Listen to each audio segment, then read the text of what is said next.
45 years ago, a child was born into homelessness in Woodside. He was baptized here at St. Teresa's Church. Today, that child is a city council member, Jimmy Van Bramer, trying to inspire more compassion for the homeless. There were some ugly incidents here in Queens where some of the families who were moving into one of the newest shelters were shouted at, and some people said some ugly things about those families. In a piece published in the Daily News last Sunday, Van Bramer shared this photo along with his moving account of the days when his own family had to turn to city services for help.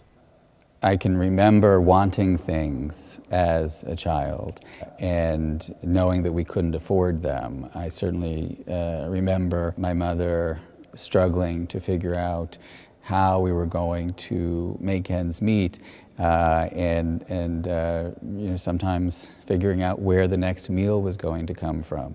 Van Bramer emphasizes increasing resources that help prevent homelessness. Many people are homeless in the city of New York, 55,000 homeless. We know that there are so many others who are on the edge of homelessness, who are one paycheck or one payment away from falling through the cracks. That's really where we have to do the work to make sure that we're catching them before they fall, and that's an obligation of government and community, right? We are all each other's keeper, and we all have to make sure that we're looking out after one another.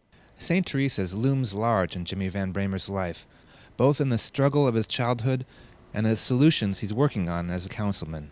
I care deeply about this church in particular, obviously, because it has special meaning for me and my family.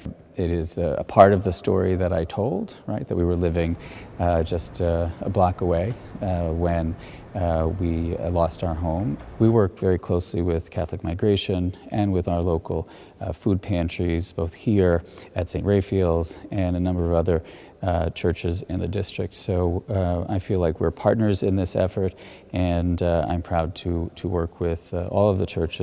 Obviously, very, very personally here at St. Teresa's, it's always great every time I walk into this church. As an elected official with a personal journey to share, Van Bramer hopes not only to direct more resources to helping those who are struggling, but to inspire all New Yorkers to get involved. We need communities to come together so that when there is news that there may be a shelter sited or there is an emergency shelter coming, that folks of good conscience go and try and become a part of that solution.